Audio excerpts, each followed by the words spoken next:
Hi, my name is Mandolin Royal.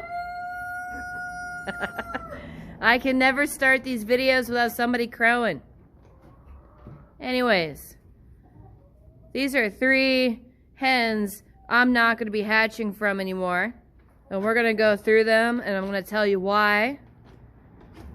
Mostly because I've grown out better and I don't require their services anymore. And the only caveat to add to that is if desperate times call for desperate measures, you can go ahead and hatch, get your freezer filled up with their offspring. But if you're working on establishing a flock of improved birds that are closer to the breed standard, then you gotta recognize when it's time to retire somebody and move on with better birds that you've got grown out. So this one in the first position, she's not quite a year old.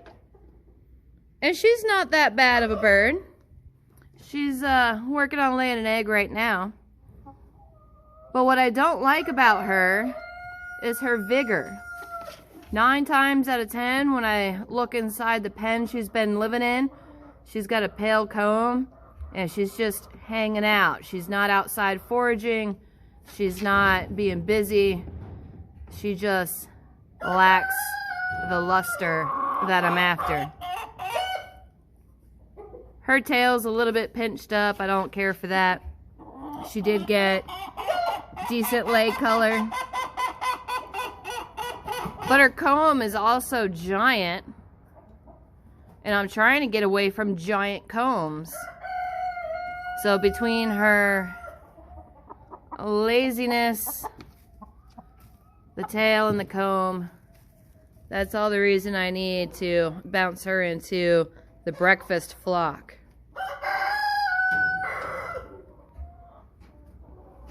She's not what I'm going for this year, so I'm not gonna hatch from her. Problem solved. This next one, she's an older girl. She's gonna turn 3 this summer, and I no longer need her services either. I did use her to build size, substance, fleshing, and smaller combs. Her comb, it's shaped funny, but it's teeny tiny. We're not gonna use her because of her loud mouth. Just kidding. That's not the reason. But this girl,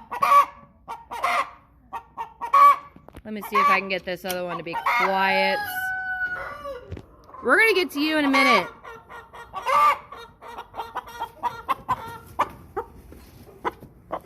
We talked about this. We talked about it. I have stuff to focus on and you're being a distraction. Yeah. Get in there and be good. You don't get to sing the song until after you lay an egg. Anyways, I'll try to get through this. This girl has very, very pale legs. And she has proven to pass that forward more often than not. So I was getting bigger, meatier birds from her. But they always had pale legs from this particular hen. And I'm tired of it. Space is always a commodity when you're hatching and producing birds. With feed prices the way they are, I also don't want to be hatching and growing birds that aren't going to work out. This loudmouth here, see those wings? These wings are terrible. Show us the other side. That side too. When I saw her in the pellet pen, that and that narrow tail, those two are reasons enough to not hatch from her. She did get good leg color. Structurally, she's great. She's coming up on 6 pounds. She's meaty, she's fleshy. Her coloring's pretty good. We're gonna pull this one out separate and I'm gonna show you what those wings are doing. Maybe that'll make her shut up. So let me go ahead and get set up for showing you the rest of her. Maybe we can get her chilled out a little bit for that.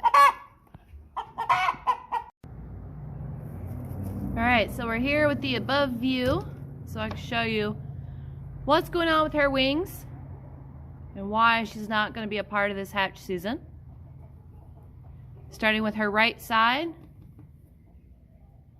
See the gap right here? That hasn't gotten any better after I've been watching her for this for several months. I was making sure that she wasn't just in molts. This is her left side. Right there's the gap. And the other feathers are choppy and split, implying a feather quality issue.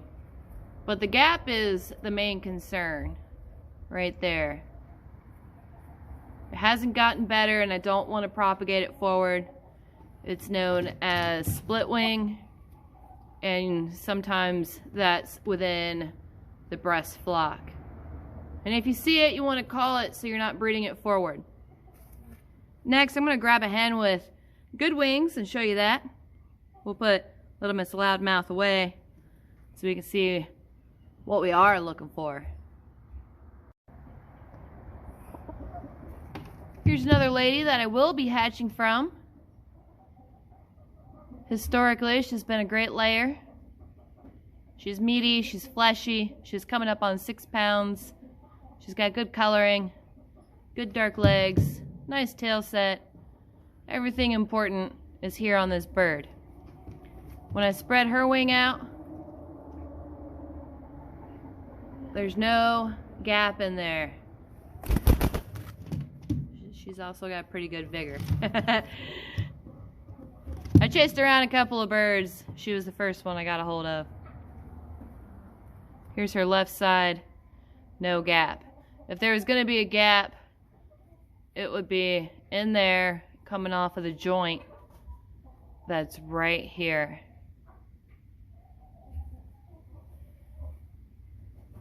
We'll switch over to a side picture of her to show you those nicely tucked, clean wings that don't have that goofiness to them.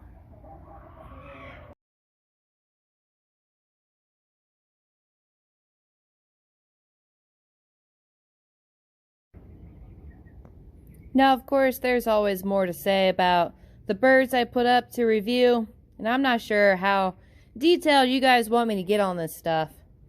I spend an awful lot of time hanging out with chickens. This is the oldest group of the 2023 season.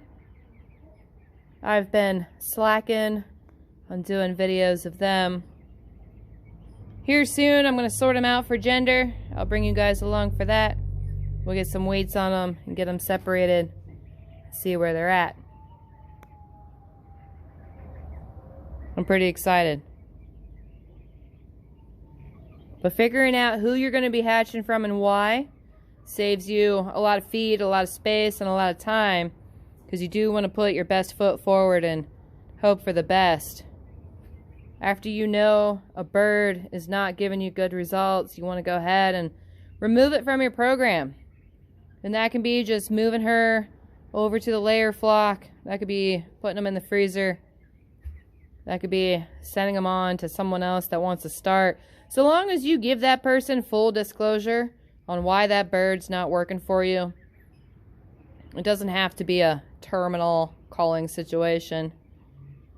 But you do always want to go with full disclosure if you're sending birds to somebody else, because you don't want to hear back from that person asking about what's going on when they get to their offspring from birds that they got from you. That's pretty important when you're working on establishing a reputation. You want it to be a good one.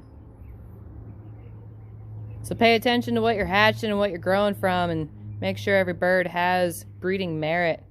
Don't just hatch them all because you can. That makes you a multiplier, not a breeder. Feel free to like and subscribe. We'll keep getting through birds this season. Who's making what, how they're growing, what they're doing, what we're looking for, and the reasons why. Just to get to good, homegrown, sustainable chicken, bred on the farm. Not ordered, not shipped.